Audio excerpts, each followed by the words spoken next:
If you are not sure how to wear Redmi Watch 6, then let me give you some tips on how to do that properly to make sure that every feature works properly, like for example the heart rate measurement and so on and so forth.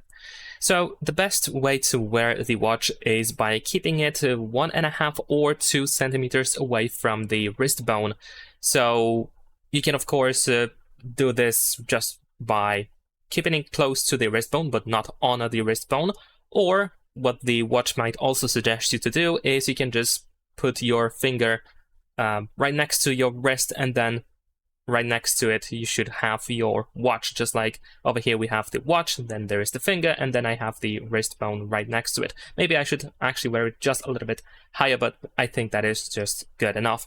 And also it should be snugly. You should wear it quite snugly, so make sure that it is tight enough but not too tight so that, you know, it hurts or anything like that. It should be comfortable, but it also should be tight enough so that it doesn't, you know, jump up and down on your wrist all the time, especially if you are running. So essentially, if you can go for a light jog or something, or for a quick run, you can quickly test if you wear the watch properly, if it sits on your hand in a proper way.